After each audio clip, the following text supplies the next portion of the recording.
Nobody can stop this flow. Hallelujah. Hallelujah. ఓకేనా? స్తోత్రం. Thank you master. Thank you lord.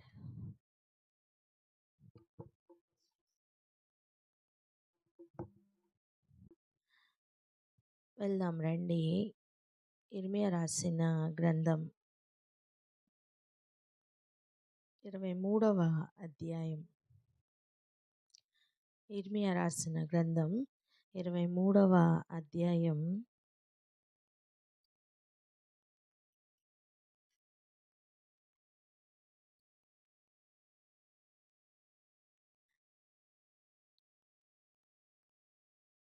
చదువుదాం. 20వ వచనం.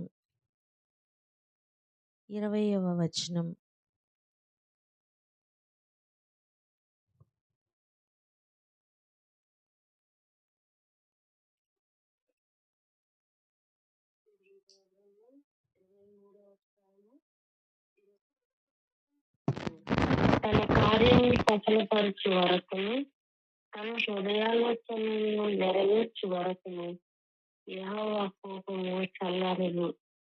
అంత్య దినములలో ఈ సంగతిని మీరు బాగుగా గ్రహించుదురు. హల్లెలూయా. గమనిద్దాం. అంత్య దినముల్లో ఈ సంగతిని మీరు బాగుగా గ్రహించుదురు అని చెప్తున్నారు. ఏ సంగతిని మనం అంత్య దినముల్లో ఎక్కువగా చూస్తాం? ఏ సంగతి గురించి అంత్య దినముల్లో అందరూ గ్రహించే విధంగా, ఇంకా చెప్పాలి అంటే ఇది జరుగుతుందా, ఇది ఇంతేనా అనిపిస్తూ ఉన్న సంగతులు కూడా అంత్య దినముల్లో జరుగుతున్నప్పుడు ఎక్కువగా మనం గ్రహిస్తామని, ఇంకా చెప్పాలి అంటే ప్రతి ఒక్కరికి కూడా కనిపించే విధంగా ఇవి జరుగుతాయని చెప్తున్నారు. యెహోవా కోపమట చల్లారదట. యెహోవా కోపం చల్లారట్లేదు అని, ఇంకా చెప్పాలి అంటే ఆయన కోపము ఏ స్థాయిలో ఉంటుందో అంత్యకాలంలో మనం గ్రహిస్తామట. చూడండి, చాలాసార్లు ఈ మాట అంటాం కదా, ఏం ప్రయోజనం ఉందండి, ఏం ప్రయోజనం ఉంది, మేము ఎంత కష్టపడుతున్నాం, ఏం జరుగుతుంది, ఏమీ లేదు కదా. ఇటువంటి మాటలు ఎన్నో మనం వింటూ ఉంటాం. ప్రభు ఇటువంటి మాటలు విన్నారు. చూడండి, వాటిని కొన్ని గ్రంథాల్లో కూడా రాసుకుంటున్నారు. దాని పేరు జ్ఞాపకార్థ గ్రంథం. పలుకుదామా అది మాటను? చెప్పండి, జ్ఞాపకార్థ గ్రంథం అని.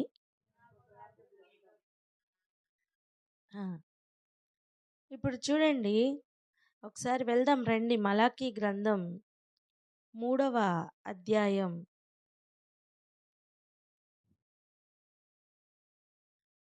14వ వచనం ఒక్కసారి చదవండి. 14-15 వచనాలు. మలాకీ గ్రంథము 3వ అధ్యాయము 14 మరియు 15వ వచనము. దేవుని సేవ చేయటం నిష్ఫలమనియు, ఆయన ఆజ్ఞలను గైకొని సైన్యములకు అధిపతి యెహోవా సన్నిధిని మనము దుఃఖాక్రాంతులుగా తిరుగుట వలన ప్రయోజనం మేమనియు, గర్విష్ఠులు ధన్యులగుదరనియు, యెహోవాను శోధించు దుర్మార్గులు వర్ధిల్లుదురనియు, వారు సంరక్షణ పొందుదురనియు మీరు చెప్పుకొంచున్నారు. ఆలోచిస్తున్నారా? ఏమని చెప్పుకుంటున్నారు? గర్విష్ఠులు ధన్యులవుతున్నారట. ఇంకా యెహోవాను శోధించు దుర్మార్గులు వర్ధిల్లుతున్నారని, వారే సంరక్షణ పొందుతున్నారని చెప్పుకుంటున్నారట. ఎవరు చెప్పుకుంటున్నారండి? ఎవరు చెప్పుకుంటున్నారట? యెహోవా యందు భయభక్తులు కలవారు ఒకరితో ఒకరు మాట్లాడుకుంటుండగా యెహోవా చెవియొగ్గి విన్నారట.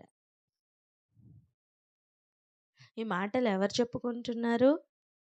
యెహోవా యందు భయభక్తులు గలవారే మాట్లాడుకుంటున్నారు. ఏమని మాట్లాడుకుంటున్నారు? గర్విష్ఠులు ఎంతగా వర్ధిల్లుతున్నారో, దుష్టులు ఎంతగా వర్ధిల్లుతున్నారో మాట్లాడుకుంటున్నారు.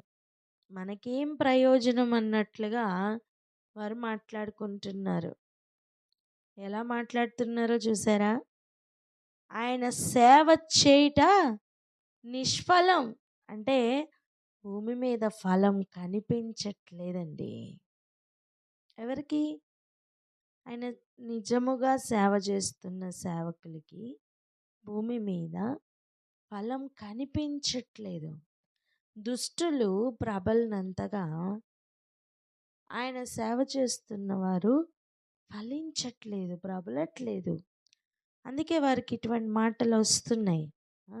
ఇంకా ఆయన ఆజ్ఞలు గైకొని సైన్యములకు అధిపతి యెహోవా సన్నిధిని మనం దుఃఖాక్రాంతులుగా తిరుగుట వలన ప్రయోజనం ఏమి అని మాట్లాడుకుంటున్నారట. అంటే వారు ఎంతగా దేవుని సన్నిధిలో దుఃఖమును సలుపుతూ ఆయన ఆజ్ఞలు పాటిస్తూ ఉన్నా సరే ప్రయోజనం ఇంకా ఏమీ కనబడట్లేదు కనుక ఇటువంటి మాటలు మాట్లాడుతున్న వారు ఉన్నారు అని బైబిలే చెప్తుంది.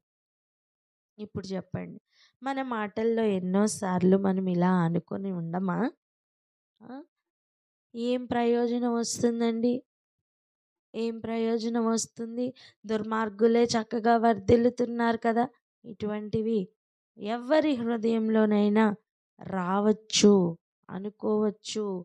చూడండి, ఆ మాటలన్నీ దేవుడు జ్ఞాపకార్థ గ్రంథంలో రికార్డ్ చేస్తున్నారట. అయితే ఇక్కడ విషయం ఏంటంటే, అలా అనుకుంటున్న వారు అంత్యకాలంలో గ్రహిస్తారు. ఏమని గ్రహిస్తారు అంటే, యెహోవా యొక్క మహోగ్రత అను పెనుగాలి బయలు వెళుతుందని, అది భీకరమైన పెనుగాలని, అది దుష్టుల తల మీదకి పెళ్ళున వస్తుందని, తన కార్యము సఫలపరచు వరకు కూడా తన హృదయాలోచన అంటే ఎవరిది? దేవుని యొక్క హృదయంలో ఉన్న ఆలోచన నెరవేర్చేంత వరకు కూడా ఆయన కోపం చల్లారదు అని అంత్యదినముల్లో ఈ సంగతిని మీరు బాగుగా గ్రహిస్తారు అని దేవుడు చెప్తున్నారు. అంత్యదినముల్లోనే మీరు ఈ విషయం బాగుగా గ్రహిస్తారు అని దేవుడు చెప్తున్నారు. ఇప్పుడు ఆలోచిద్దాం.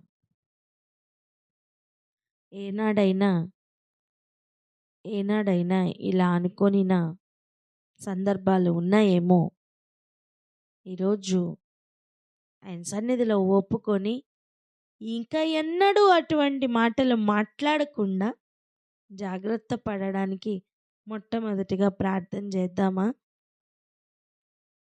ఈ మాటల్ని ఎంతమంది గ్రహిస్తున్నారు? గ్రహిస్తే నేను గ్రహిస్తున్నాను అని చెప్తారా? హల్లెలూయా, హల్లెలూయా. ఎవరైనా గ్రహించిన వారు ప్రార్థన అందుకోండి. అందరం ఏకీభవిద్దాం.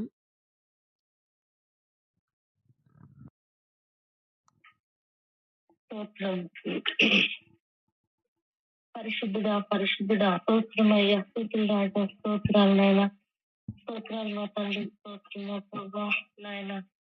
తండ్రి నాయన, మేము కష్టాన్ని సహించలేని సమయంలో ప్రభా నాయన, మరి ఈ సేవలు చేయటం నిష్ఫలమని ప్రభా నాయన, ఈ సన్నిధిలో దుఃఖించట ప్రయోజనం ఏమీ లేదని ఈ లోకంలో జీవిస్తున్న వారే నాయన మరి ఈ లోకానికి సంబంధించి నాయన అన్ని చక్కగా ఉన్నాయని ప్రభా నాయన మాట్లాడుకున్నటువంటి సందర్భాలు అనేకం ఉన్నాయి ప్రభా.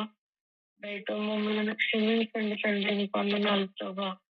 స్తోత్రాలైనా ఎందు భయభక్తులు కలిగినటువంటి వారు ఒకరితో ఒకరు మాట్లాడుకుంటుండగా ప్రభా నాయన మీరు చెవి యొద్ది ప్రభా నాయన ఆలకిస్తూ ఉన్నారు ప్రభా. స్తోత్రము తండ్రి నాయన, స్తోత్రము తండ్రి ప్రభా నాయన.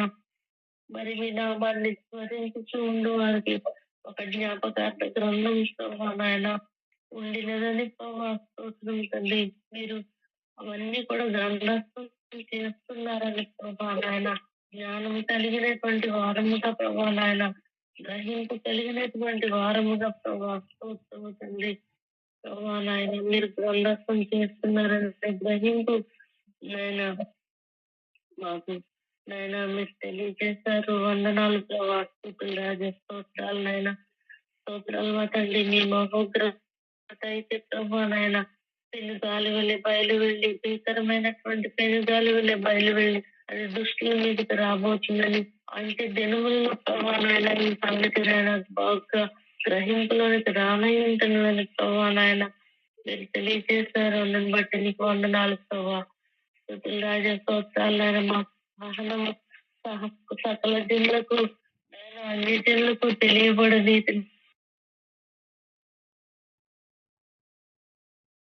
మేముండుటకు మీ నామాన్ని బట్టి నాయన మేము నిరీక్షణ కలిగి ప్రభా నాయన సహనముతో ఓర్పుతో ప్రభా నాయన తండ్రి మేము ఉండు వారముగా ఉండుటకు కృప చూపించండి. అట్టి ఓర్పుని కలిగినటువంటి వారముగా ఉండుటకు కృప చూపించమని యేసు పరిశుద్ధ నామములో ప్రార్థించి వేడుకలు పొందుకుంటున్నాం మా ప్రియ పరలోక తండ్రి. ఆమేన్, ఆమేన్, ఆమేన్, ఆమేన్, ఆమేన్. హల్లెలూయా. ఆమేన్.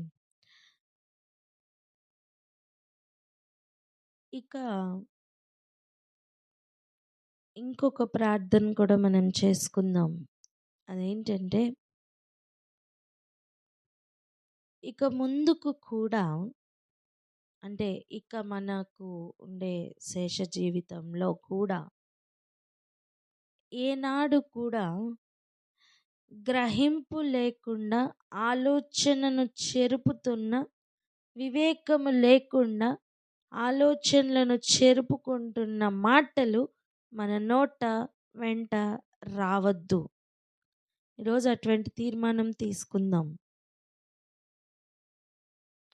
వివేకం లేకుండా అంటే దేవుని యొద్ద నుండి వస్తున్న ఆలోచన మనకి తెలియకుండా, గ్రహింపు లేకుండా జరుగుతున్న విషయములను గురించి కానీ మన చుట్టూ ఉన్న పరిస్థితుల గురించి కానీ అనవసరమైన మాటలు ఉచ్చరించద్దు, మన నోట వెంట రానివ్వద్దు. ఎందుకు అంటే మనమున్న స్థితిలో మనం పైనుంచి పరిస్థితిని చూడకపోవచ్చు. అంటే వర్తమాన భూత భవిష్యత్ కాలాలు ఎరిగిన వాడైనా దేవుని కంటే మనకి ఎక్కువేమీ తెలియదు కదా. మనం ప్రజెంట్ ఉన్న మన కాలం మట్టుకే ఆలోచన చేస్తాం. కానీ దేవాది దేవుడు అలా కాదే. పలకబడిన మాటలు పాస్ట్లో ఏమేం చెప్పారు, ఏమేమి ఆయన గ్రంథస్థం చేశారు, వాటి దగ్గర నుండి ఫ్యూచర్లో జరగబోతున్న విషయాలు అన్నీ ఆయనకే తెలుసు గనుక ఈ మధ్యలో ప్రయాణంలో ఉన్న మనం అనవసరమైన వ్యర్థమైన మన ఆలోచన చొప్పున ఉన్న మాటలు పలకకుండా జాగ్రత్త పడదాం అని మనం ప్రేయర్ పాయింట్స్ చేసుకునే సమయం ప్రార్థన చేద్దాం. కానీ ఇప్పుడు అటువంటి తీర్మానం మొట్టమొదటిగా మనం అందరం తీసుకుందాం. వివేకం లేకుండా మనం అనవసరమైన మాటలు మాట్లాడకుండా జాగ్రత్త పడదాం. ఎందుకో చెప్పనా, ఈ డేంజర్ జోన్ ఆయన యందు భయభక్తులు కలిగి ఉన్న వారికే ఎక్కువ. చెప్పండి నా మాట, ఈ డేంజర్ జోన్ ఎవరికి ఎక్కువ? ఆయన యందు భయభక్తులు కలిగి ఉన్న వారికే ఎక్కువ అండి. మాటలలో కూడా తప్పించాలని అపవాది ఎప్పుడు ప్రయత్నం చేస్తూనే ఉంటాడు. జీవ మరణాలు దేవుడు నాలుక వశాన్న పెట్టారు కదా, ఆ నోటిలో నుండి ఎప్పుడు మాట వస్తుందా పట్టుకుని ప్రభు దగ్గరికి వెళ్ళి, ఇదిగో ఆ నోట వెంట ఈ మాట వచ్చింది, ఇగో నెరవేర్చు నెరవేర్చు నెరవేర్చు అని మనకంటే ఎక్కువగా వెంటబడుతూ ఉంటాడు. వాడి పనే అది. కనుక నోటి వెంట వస్తున్న మాటల యందు మనం జాగ్రత్తగా ఉందాం. ఏదేమైనప్పటికీ కూడా అంత్య దినముల్లో యెహోవా యొక్క చిత్తం ఏంటి అని మనకి ఎక్కువగా తేటపడుతుంది అని ప్రభు చెప్పకనే చెప్తున్నారు.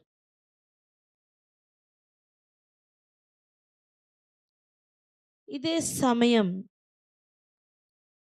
సమయం ఆయన ఇంకా ఏ విధంగా మాట్లాడుతున్నారో కూడా చూద్దాం. 22వ వచనం ఒకసారి చదవండి.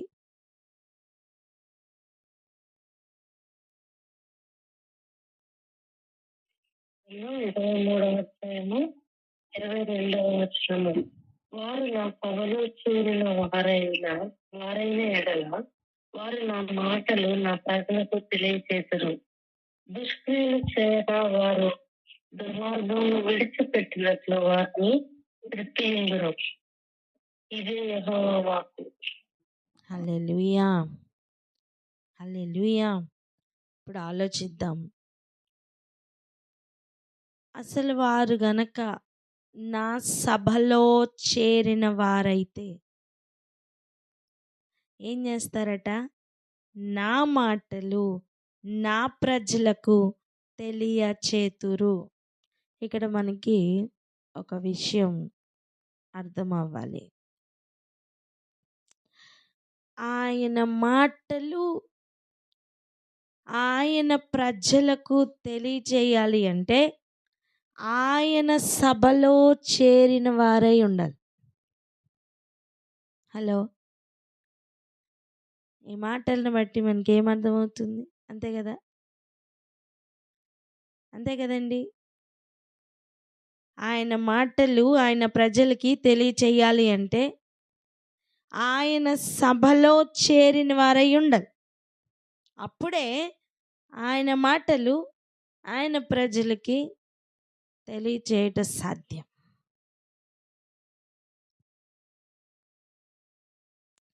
ఇప్పుడు చదవండి 18వ వచనం. ఇదే అధ్యాయం 18వ వచనం. 23వ అధ్యాయము 18వ వచనం. యెహోవా మాటలని గ్రహించినట్లు ఆయన సభలో నిలిచి వాడేవాడు. నా మాటను గ్రహించినట్లు దాన్ని లక్ష్యం చేసిన వాడేవాడు. చాలు. ఈ రెండు మాటల్ని ఈరోజు మనం గ్రహిద్దాం. ఈ రెండు మాటల్ని బట్టి మనం ఈరోజు ప్రార్థన చేసుకోబోతున్నాం. నా మాట విని గ్రహించినట్లు నా సభలో నిలుచువాడు ఎవరు అని అడుగుతున్నారు ప్రభు. అంటే ఒక కార్యం ఆయన ఏదైనా సరే ఆయన గనక చెప్పి వెళ్ళు, చెప్పు, నా ప్రజలకి చెప్పు అని పంపిస్తున్న సమయం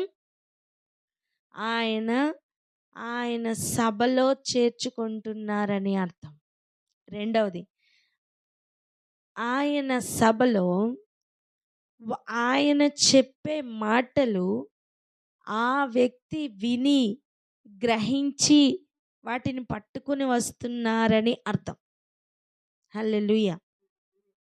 దీన్ని కొంచెం మనం అర్థం చేసుకుందాం. దీన్ని అర్థం చేసుకోవడానికి మనం కొన్ని ఏరియాలకి వెళ్ళాలి. రెడీయా? చెప్పండి, రెడీ అయితే నేను రెడీ అని. హల్లెలూయా. ఇప్పుడు చూడండి, ఒకరోజు మోషే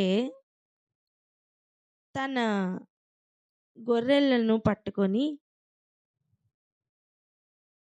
మందను మేపుతూ వస్తూ ఉన్నాడు. ఆ ఏరియాకి వెళ్దాం. నిర్గమకాండం 3వ అధ్యాయం. నిర్గమకాండం 3వ అధ్యాయం మొదటి 3 వచనాలు దయచేసి చదవండి. నిర్గమకాండం 3వ అధ్యాయము 1 నుండి 3 వచనాలు. మోషే మిద్యాను యాజకుడైన ఇత్రోను తన మామ మందను మేపుచు ఆ మందను అరణ్యము అవతలకు తోలుకొని దేవుని పర్వతమైన హోరేబుకు వచ్చెను. ఒక పొద నడిమని అగ్ని జ్వాలలో యెహోవా దూత అతనికి ప్రత్యక్షమాయెను. అతడు చూసినప్పుడు అగ్ని వలన ఆ పొద మండుచుండెను, కానీ పొద కాలిపోలేదు. అప్పుడు మోషే, ఆ పొద ఎలా కాలిపోలేదో నేను ఆ తట్టు వెళ్ళి గొప్ప వింత చూసేదను అనుకునేను. హల్లెలూయా. చూడండి, మోషే అట తన మామ యొక్క మందను మేపుతూ అలా దేవుని పర్వతమైన హోరేబు దగ్గరికి వచ్చాడట. అప్పుడు జరుగుతున్న సంగతి ఏంటి? ఒక పొద కాలుతుందండి. ఒక పొద కాలుతుంది. ఒక పొద అగ్ని జ్వాలల్లో కాలుతూ ఉంది. ఆ అగ్ని జ్వాలల్లో యెహోవా దూత అతనికి ప్రత్యక్షమయ్యారట. అక్కడ ఒక అంజూరపు చెట్టు కాలట్లా. హలో, అక్కడ ఒక ద్రాక్ష చెట్టు కాలట్లా. అక్కడ వేరే ఇతర ఏ చెట్ల గురించి చెప్పట్లేదు. అక్కడ ఒక పొద కాలుతుంది. చెప్పండి, ఒక పొద కాలుతుంది అని. ఒక పొద కాలుతుంది అని చెప్పండి.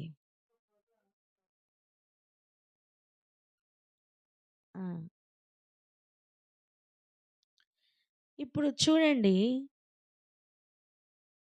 ఒకసారి ఆదికాండంకి వెళ్దాం. ఆదికాండంకి వెళ్దాం. 3వ అధ్యాయం 17, 18 వచనాలు చదవరా?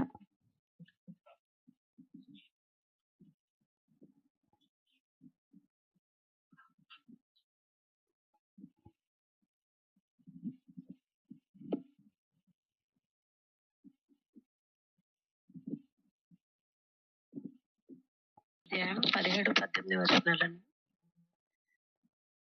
ఆయన ఆదాముతో ఆదికాండం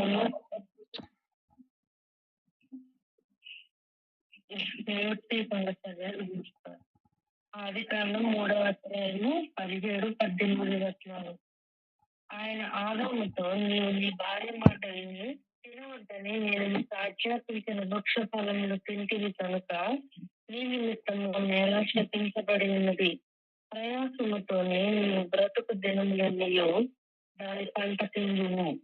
అది ముళ్ళ తొప్పలను గత పొదలను నీకు మొలిపించును.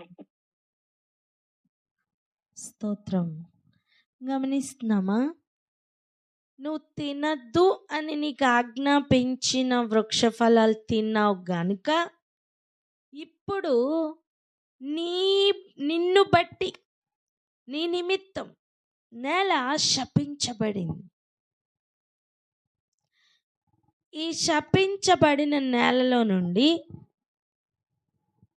అది నీకు ముండ్ల తుప్పలను గచ్చ పొదలను నీకు మొలిపిస్తుంది.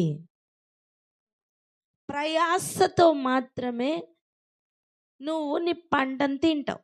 ఇప్పుడు చూడండి, ముండ్ల పొదలు, గచ్చ పొదలు, ఈ ముండ్ల తుప్పలు ఇవన్నీ కూడా తొలగిస్తే తప్ప పొలంలో ఒక పంట వేయలేం కదండి, అవునా? ముండ్ల తుప్పలతో పాటు పొలంలో నాటగలమా? గచ్చ పొదలతో పాటు పంట వస్తుందా? చెప్పరే, రాదు. సేద్యపరచాలి అంటే అక్కడ ఇవన్నీ తొలగించాలి. అలాంటి సమయం గొర్రెలను మేపడానికి తీసుకుని వెళ్ళిన ఆ కొండ మీద ఎవరు సేద్యపరుస్తున్నారనే లేదు. అప్పుడు ఆటోమేటిక్గా అక్కడ వచ్చేవి ఏంటి? ముళ్ళ పొదలు, గచ్చ పొదలు, ముండ తుప్పలు, ఇటువంటివి ఏవేవో మొక్కలు, ఇంకా దేవుడు నాటిన మొక్కలు అన్నీ ఉంటాయి. అలాంటి ఒక దగ్గర ఒక పొద అండి, ఒక పొద మండుతుంది. నేను అంటాను, శాపగ్రస్తమైన భూమిలో నుండి ఒక పొదను కనుక దేవుడు మండించగలిగి ఉంటే, హల్లెలూయా, ఒక పొద మండుతూ ఉంటే ఆ పొద కాలిపోకుండా మండుతూ యెహోవా దూత చేత మండించబడుతూ ఉంటే ఆ వింత చూడ్డానికి వెళ్ళాడట. ఇప్పుడు అక్కడ ఆ పొద నడుము నుండి ఆయనకు స్వరం వినిపిస్తుంది. మనం అక్కడికి వెళ్దాం రండి. నిర్గమకాండం 3వ అధ్యాయం, నిర్గమకాండం 3వ అధ్యాయం 4-5 వచనాలు చూడండి, నేను చదువుతున్నాను.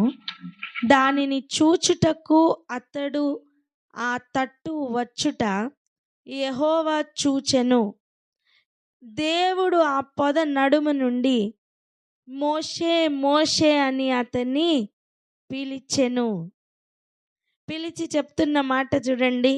అందుకు చిత్తం ప్రభా, అవును ప్రభా నేను ఉన్నాను చెప్పండి అని చెప్తున్న సమయం, చెప్తున్న మాటలు గమనించండి. 5వ వచనంలో, దగ్గరికి రావద్దు, నీ పాదముల నుండి నీ చెప్పులు విడిచిపెట్టు, నీవు నిలిచి ఉన్న స్థలం పరిశుద్ధ ప్రదేశం అనెను. హల్లెలూయా. ఇది మనందరికీ తెలిసిందే కదా, ఏమని? చెప్పులు విడిచిపెట్టమన్నారని, ఆ ప్రదేశం పరిశుద్ధ స్థలం అన్నారని తెలుసు. ఇప్పుడు అడుగుతున్న ప్రశ్న, ఆ ప్రదేశం పరిశుద్ధ స్థలంగా ఎప్పుడు మారింది?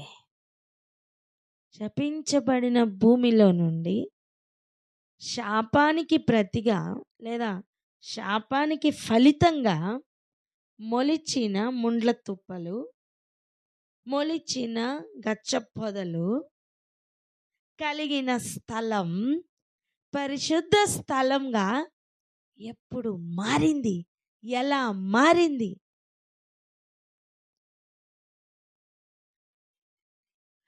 హల్లెలూయా. అది మండించబడుతున్న సమయం ఆ స్థలం అంతా కూడా పరిశుద్ధంగా మారిందండి. ఇప్పుడు మోషే ఆ స్థలానికి వచ్చిన తర్వాత ఇప్పుడు అక్కడి నుంచి ఆలోచన తీసుకుని వెళ్తున్నాడు. ఇప్పుడు గమనించండి, తర్వాత ఏం జరిగింది? నేను ఆయన నీ తండ్రి దేవుడను, అబ్రహాము దేవుడను, ఇస్సాకు దేవుడను అని చెప్పగా మోషే తన ముఖమును కప్పుకొని దేవుని వైపు వెరచెను. తర్వాత ఏమేం జరిగింది? నేను ఐగుప్తులో ఉన్న నా ప్రజల బాధను నిశ్చయంగా చూచి తిని, పనులలో తమ్మును కష్టపెట్టు వారిని బట్టి వారు పెట్టిన మొరను వింటిని, వారి దుఃఖములు నాకు తెలిసే ఉన్నవి.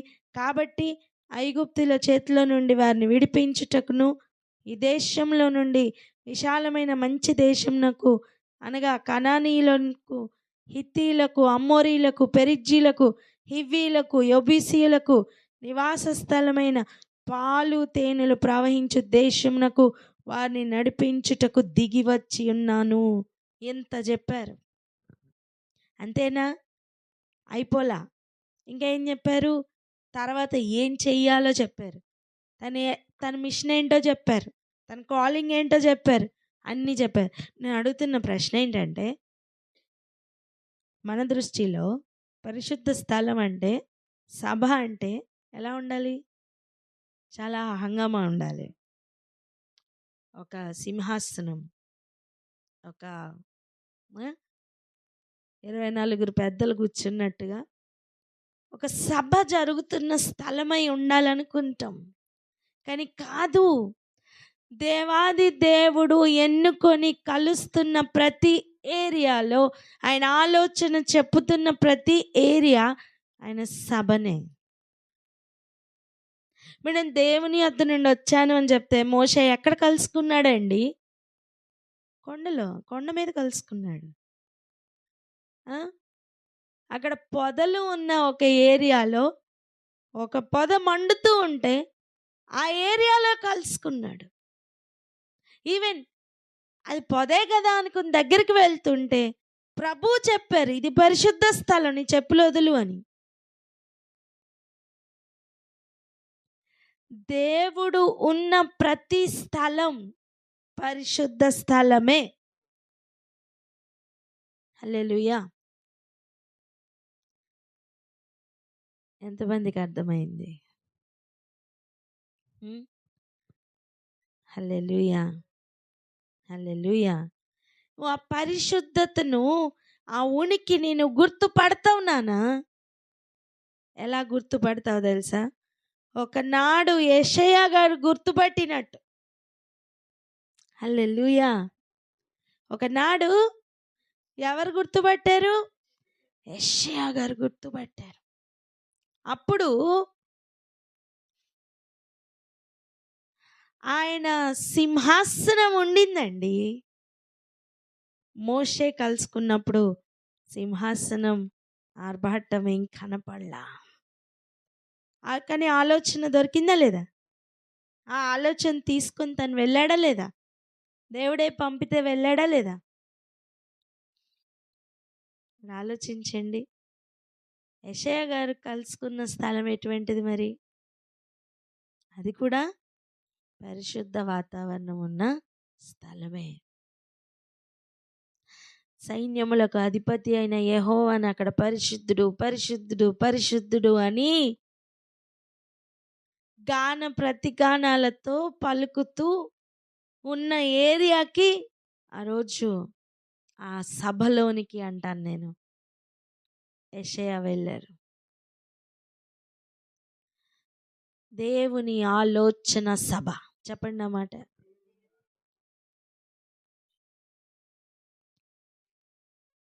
ఆలోచన సభ. దేవుడు అనుగ్రహిస్తే తప్ప ఎవరు వినలేరు, ఎవరు చూడలేరు. అక్కడ ఆ రోజు మండుతున్న పొదలో ప్రభు పిలిస్తే తను ఆ అగ్నిని చూడగలిగాడు. అంతే. అగ్నిని చూస్తున్నాడు. ప్రభు పిలిస్తే అప్పుడు వినగలిగాడు. అంతే తప్ప అక్కడ ఒక సింహాసనం తను చూడలా, అక్కడ ఒక అంగి చూడలా. రెండవది, ఆయన అక్కడ ఉన్నారు అంటే ఒక్కలే ఉంటారా? చూడండి, ఈరోజు ప్రమాణ స్వీకారం చేయాలి మన సీఎం. ఒక్కలే వెళ్తారా? ఆయనతో పాటు ఎంత హంగు, ఎంత ఆర్భాటం ఉంటుందండి. ఒక చిన్న రాష్ట్రానికి ముఖ్యమంత్రిగా ఉంటేనే అంత హంగు ఆర్భాటం ఉంటే, అంతమంది చుట్టూ ఎస్కాట్స్ ఉంటే, దేవాది దేవుడు కదులుతుంటే ఆయన చుట్టూ ఎంతమంది కదులుతారు? ఆలోచన చేద్దామా? ఇక ఆయన ఆలోచన చెప్పుతున్న ఏరియాలో ఇంకెంతమంది కదులుతారు? ఆయన అఫీషియల్గా ఆయన భూమి మీద కొన్ని డిక్లేర్ చేస్తున్నప్పుడు, కొన్ని కార్యాలు చేస్తున్నప్పుడు ఇంకెంతమంది ఉంటారు? ఒకసారి ఆలోచిద్దాం.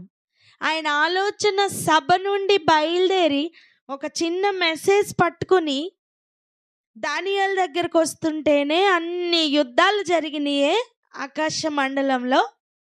అటువంటిది ఆయన ఆలోచన ఆయన ఇస్తున్న సమయం ఇంకెంత పకడ్బందీగా జరుగుతుంది. ఈ లెవెల్ అర్థం చేసుకుందాం. అందుకే ఆయన అడుగుతున్న ప్రశ్న, నా సభలో నిలుచుని నా మాట విని దాన్ని గ్రహించినట్లుగా ఉన్నవాడు ఎవరు? ఆయన అడుగుతున్న మాటకి అర్థం ఎవరు వినలేరని కాదు, నేను అనుగ్రహించి పంపిస్తే తప్ప ఒకడు మీ వద్దకు రాలేడు అని. హల్లెలూయా. అర్థమవుతుందా?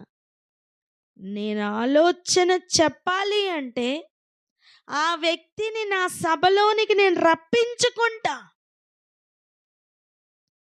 నా ఆలోచన, నేను ఒక వర్తమానం మీ వద్దకు పంపాలి అంటే ఆ వ్యక్తిని నేను నా సన్నిధిలో నిలబెట్టుకుని ఉంటాను. పలకన్నమాట. నా సన్నిధిలో వాళ్ళు నిలబడి ఉంటారని చెప్పండి. హల్లెలూయా. ఇప్పుడు ఆలోచించండి, మనకు అర్థం అవ్వాల్సిన విషయం ఏంటి తెలుసా? ఆయన సన్నిధి ఒక దగ్గర కన్ఫైన్ అయ్యి లేదు. ఆయన ఎక్కడుంటే అక్కడ ఆయన సన్నిధి ఉంటుంది. ఆయన ఎక్కడైనా ఉండు దేవుడు. ఆయన ఓపెన్ చేస్తే మాత్రం ఆ కన్నులు ఓపెన్ అవుతాయి, ఆ చెవులు ఓపెన్ అవుతాయి, ఆ ఆలోచన వీరికి గ్రహింపులోనికి వస్తుంది. ఇప్పుడు చూడండి, ఇంకొక వ్యక్తిని చూద్దాం. తిష్బీయుడైన ఏలియా ఉన్నాడు. ఆహాబు దగ్గరికి వెళ్ళినప్పుడు మాట్లాడుతున్న మాటల్ని గమనించండి. ఏమంటున్నాడు? నేను ఎవని సన్నిధిలో నుండి వచ్చానో అన్నాడా?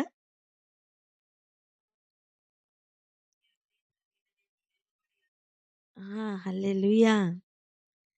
కానీ యాక్చువల్గా తను ఎక్కడి నుంచి ఉన్నాడండి? ఎవరి సన్నిధిలో నిజానికి నిలబడి ఉన్నాడు? అహాబు యొక్క రాజు యొక్క నించున్న ఆ ఏరియాలో కదా ఉన్నాడు. అహాబు దగ్గర కదా ఉన్నాడు. కానీ ఎలాంటి మాట అంటున్నాడు? నేను ఎవని సన్నిధిలో ఉన్నానో, నేను ఎవని సన్నిధిని నిలిచి ఉన్నానో అంటున్నాడు. అంటే దాని అర్థం ఏంటండి? నేను నీ దగ్గరే ఇక్కడ ఉన్నానేమో, కానీ నీకు కనబడట్లేదు, నేను దేవుని సన్నిధిలో నిలబడి ఉన్నాను అని. అక్కడి నుంచి ఒక వర్తమానం తీసుకొని రాలా. తను పలుకుతున్నది దేవుని ఆలోచన అయి ఉన్నదండి. తను ఏ మాటను పలుకుతున్నాడో ఆ మాటను దేవుడు అలా స్థిరపరిచారు. ఇక తను ఎక్కడి నుంచి వచ్చారు, ఎప్పుడు దేవుడితో మాట్లాడారు, ఏ వర్తమానం పట్టుకొని వచ్చాడు, ఇవన్నీ మనకి రాయలేదు. దాఖలాలు లేవు మనకి. ఇప్పుడు ఒక మాట ఆలోచించండి. మోషే వెళ్ళినప్పుడు ఎక్కడ నిలబడ్డాడు, ఏ ఏరియాలో మాట్లాడాడు, ఏ వర్తమానం తీసుకుని వచ్చారు అని మనకి లిఖితమైంది కనుక మనకు అర్థమైంది. అవునా? యెషయా కూడా ఎక్కడ నిలబడ్డాడు, ఏ సమయం మాట్లాడాడు, ఏమని మాట్లాడారు, ఇవన్నీ మనకి రాసి ఉన్నాయి. కానీ ఆ రోజు ఏలియా ఆహాబు దగ్గర నించున్న సమయం ఆ మాటలు రాసి లేవు. ఒకసారి చూడండి, 1 రాజులు 17వ అధ్యాయం 1 వచనం చదవండి. 1 వచనం. 1 రాజులు 17వ అధ్యాయము 1 వచనం. అంతటా గిలాదు కాపరసుల సంబంధిలో తిష్బీయుడినైన ఏలియా అహాబు వద్దకు వచ్చి, ఎవని సన్నిధిని నేను నిలవబడి ఉన్నాను, ఇశ్రాయేలు దేవుడైన ఆ యెహోవా జీవము తోడు, నా మాట ప్రకారం కాక ఈ సంవత్సరములను మనిషి వర్షమైన పడదని ప్రకటించెను.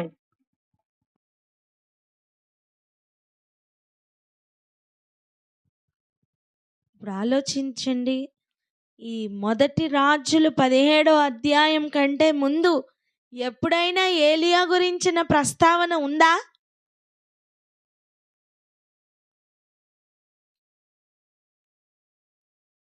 మాట్లాడరే. ఎక్కడ తన సభలో నిలిచి ఉన్నాడు, ఏ ఆలోచన సభ నుంచి వచ్చాడు, ఇవేవి లేదండి. అంటే మనకి రాసి లేదు, కానీ తను ఉన్న అనుభవంలో ఉన్నాడు. ఒకే విషయాన్ని ఎక్కువసార్లు మనకి దాఖలాలు చేయాల్సిన పని లేదు. కానీ నేను ఎవని సన్నిధిలో నిలబడి ఉన్నానో, ఇశ్రాయేలు దేవుడైన ఆ యెహోవా జీవము తోడు అని చెప్పుతున్నాడు. అంటే తను ఏకకాలంలో యెహోవా సన్నిధిలో నిలబడి ఉండి ఏకకాలంలోనే అహాబ్తో కూడా మాట్లాడుతున్న అనుభవంలో ఉన్నాడు. Same time. ఆ అనుభవం ఒకసారి చూడండి. అంటే దేవుని సన్నిధిలో నుండి వస్తున్న ఆలోచన డైరెక్ట్గా తీసుకొని డైరెక్ట్గా ఇస్తున్న అనుభవం. హల్లెలూయా, హల్లెలూయా. అందుకే చూడండి, నా మాట ప్రకారం కాక ఈ సంవత్సరములలో మంచైనను వర్షమైనను పడదని ప్రకటించెను.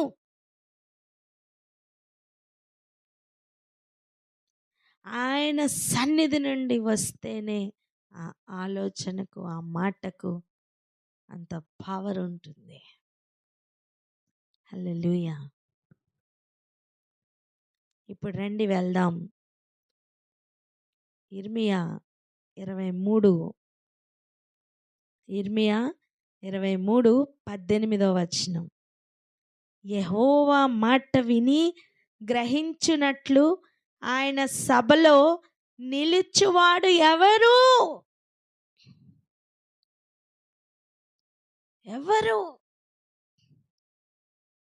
ఎవరున్నారు? నా మాటను గ్రహించునట్లు దానిని లక్ష్యము చేసిన వాడు ఎవడు?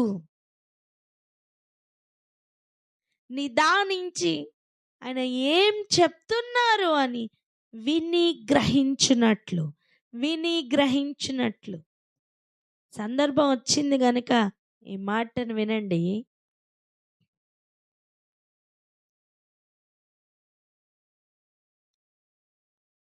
వీడియో కాల్ ఎందుకు చేయట్లేదు, లేకపోతే జూమ్లో ఎందుకు పెట్టట్లేదు, పెట్టచ్చు కదా, ఇంత డిస్టర్బెన్స్ ఉండకపోను కదా అని చాలామంది అడిగినప్పుడు, దేవుని సన్నిధిలో కనిపెట్టుకున్నప్పుడు దేవుడిచ్చిన ఒక ఆలోచన ఏంటో తెలుసా? ఈ ఆడియో కాల్లో మాత్రమే, ఇప్పుడు నువ్వు వింటున్నావే, నీకు ఇంకేం కనపడట్లేదు, ఈ ఆడియోలో వింటున్నప్పుడు మాత్రమే నీ చెవులు మాటను జాగ్రత్తగా వింటున్నాయి. నువ్వు ఇంకేదైనా చూస్తున్నప్పుడు, నిన్ను డిస్ట్రాక్ట్ చేస్తాయి నాన్న. చెవులు పూర్తిగా జాగ్రత్తగా అప్పగించి ఒక్కొక్క మాటను రిసీవ్ చేసుకుంటున్న ఈ అనుభవం ఉంది చూసావా, ఇదే దేవునికి కావాలి. విని గ్రహించుట. చెప్పండి, విని గ్రహించుట. చెప్పండి, విని గ్రహించుట. విని గ్రహించుట. విని గ్రహించుట. విని గ్రహించుట. విని గ్రహించుట. ఈ అనుభవం కావాలి. ఇదంతా ఒక ట్రైనింగ్ అండి మనకి. దేవుని మాట విని గ్రహించినట్లు ఆయన మనకి ఇస్తున్న అవకాశం, ట్రైనింగ్. ఆయన మందలో చేరి ఆయన స్వరం వినే ఆ ట్రైనింగ్ అండి. అందుకే దేవుడు మనల్ని వేరే ఏ సోర్స్కి కూడా అలౌ చేయట్లేదు. బాడీ ప్రజెంట్గా పెట్టుకొని మైండ్ యాబ్సెంట్లో పెట్టి వినలేని ఒక తంత్రం నుండి తప్పించబడి బాడీ పూర్తిగా యాబ్సెంట్, మైండ్ ప్రజెంట్, చెవులు ప్రజెంట్, చెవులు పూర్తిగా అటెంటివ్. ఇది మేలు కదా.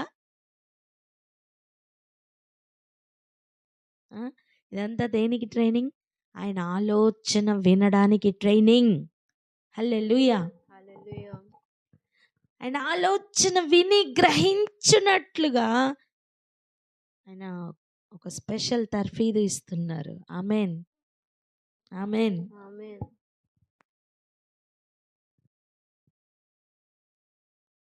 ఆలోచిద్దాం. ఆయన మాటను గ్రహించినట్లు మనం ఏం చేయాలట? లక్ష్యము చేయాలట. దాని మీద మనం ఆలోచన చేయాలండి. దానియేలు చూడండి, 70 సంవత్సరాలు కంప్లీట్ అవుతాయి అని తెలుసుకొని దేవుని సన్నిధిలో ఉండడానికి తను తాను సిద్ధపరచుకొని తనున్న స్థలంలోనే, తనున్నది ఏ స్థలం అండి? కల్దీయుల దేశమైన బబులోను దేశం కాదా? నేను బబులోను దేశంలో ఉన్నాను, అందుకే దేవుణ్ణి నేను ఆరాధించలేకపోతున్నాను, ప్రార్థన చేయలేకపోతున్నాను ఏం చెప్పలా.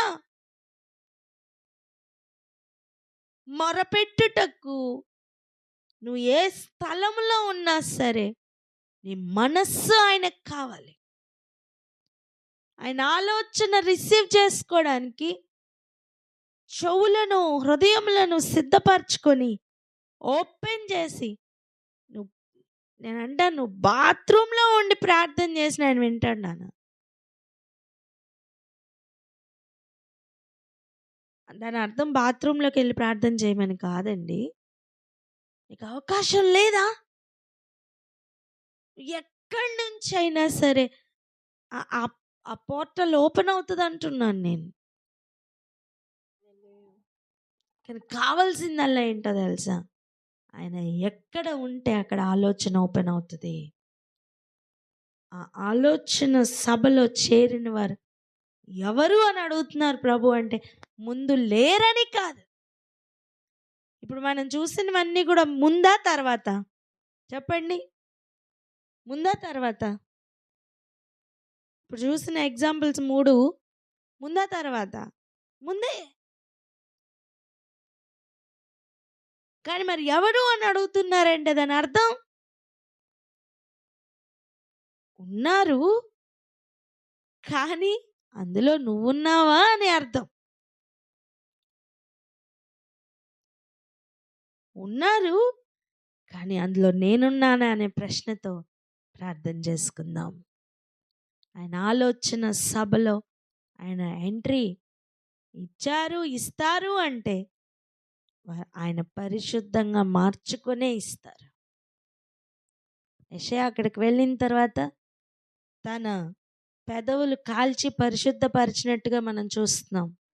మోషే అక్కడికి వెళ్ళిన తర్వాత చెప్పులు విడు అని చెప్పిన తర్వాత అక్కడ అడుగు పెట్టిన తర్వాత అవును మనకు అనిపించకపోవచ్చు. ఆలోచించండి, ఒక పొద మీదకి ఆయన అగ్ని దిగి వస్తే ఆ స్థలం పరిశుద్ధ స్థలం అయితే అది తాకిన ప్రతిదీ పరిశుద్ధం అవదా?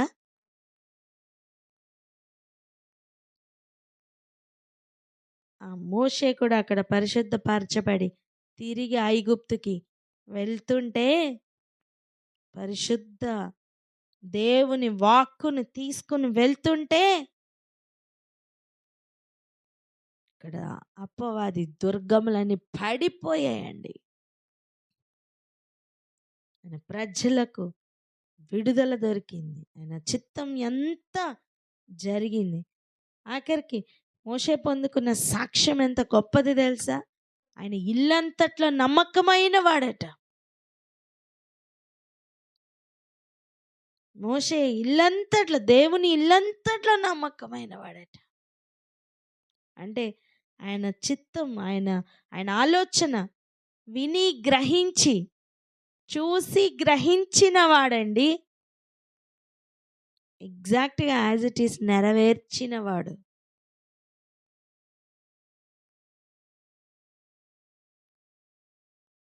అంత గొప్ప వారితో పోల్చుకోవడానికి ఎవరికి కూడా ఏ పాటి వారం కానీ ఆలోచన చేద్దాం. ఆయన ఆలోచనను విని గ్రహించడానికి మనస్సును ఉంచుతున్నామా? లేకపోతే గాసిప్స్ విని వాటిని అర్థం చేసుకోవడానికి మనస్సును ఉంచుతున్నామా? మన మనస్సు ఎవరి మీద ఉంచుతున్నాం? మనం ఎవరి మాటలు అర్థం చేసుకోవడానికి ఎక్కువ సమయాన్ని వెచ్చిస్తున్నాం?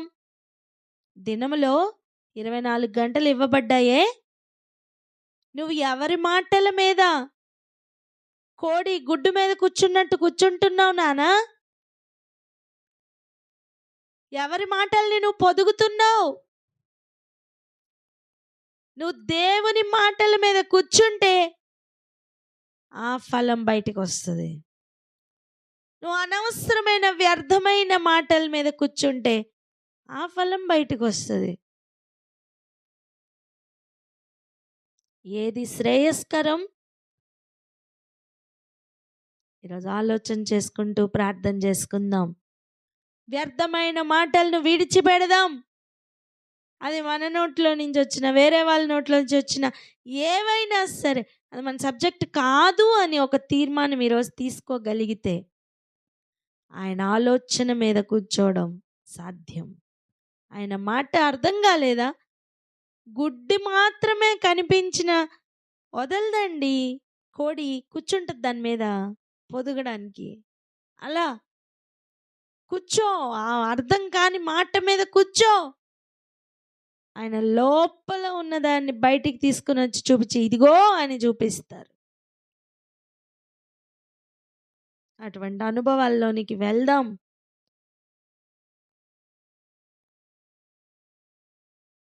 గ్రహింపుకు రాని గూఢమైన సంగతులే ఆయన మొరపెట్టినప్పుడు చెప్తాను అని చెప్పారు.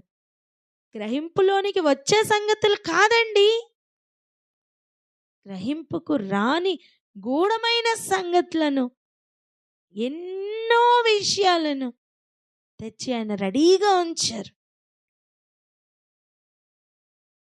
వాటిని గ్రహించినట్లుగా వివేకము కలిగి ఆ ఒక్కొక్క మాటను అర్థం చేసుకోవడానికి మనస్సు లక్ష్యము చెయ్యు. ప్రవర్తన మారకపోతే చూడండి, ఆలోచన మారకపోతే చూడండి, జీవితం మారకపోతే చూడండి, ఖచ్చితంగా ఆయన బిడ్డగా, ఆయన ప్రతిఫలింపజేసే బిడ్డగా ఒక్కొక్కరం మారతాం. అక్క